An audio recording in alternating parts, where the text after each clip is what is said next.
Hi every one. இங்கே சரியான மழை பெஞ்சிட்ருக்குங்க. பாவம் மற்ற குட்டிகள்லாம் இங்கே போயிட்டுருக்காங்க. சாரி, இவங்க 2 பேர் மட்டும் வந்து இங்கே மாட்டிக்கிட்டாங்க மழையில். பாவம் அதுக்கு தரையில் உட்காந்தா குளிரும்னு சொல்லிட்டு தான் ஒரு சாக்குப்பை மாதிரி போட்டேன். சாக்குப்பை பார்த்தா அவங்களுக்கு நல்ல ஹீட்டை கொடுக்கும், நல்ல ஹீட்டு கொடுக்கும்.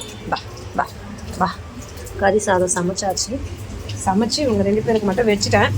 சாப்பிட்டு 2 பேரும் சேர்ந்து சாப்பிட்டு அப்படியே அழகாக அந்த மேட்லேயே படுத்துக்கோங்க. அப்படியே கோணிலேயே. பாவம் அதுங்களுக்கு சூடு ரொம்ப தாங்க முடியாதுல்ல, அதனால பாவம் குளிரும். அப்படியே கோணியில் போட்டு சாப்பிட்டு கோணியை ஸ்பாயில் பண்ணுறாங்க. 2 கோணி எடுத்து போட்டு குழந்தைங்களுக்கு ஜில்லுன்னு இல்லாமல் இருக்குன்னு கொடுத்தா பற்றியா கறியை மட்டும் எடுத்து சாப்பிடுவாங்க. அதுவும் பாருங்க, கறியை மட்டும் கறி மட்டும் சாப்பிடுவாங்க. கறி மட்டும் சாப்பிடுவாங்க. சரி சாப்பிட்றதுனா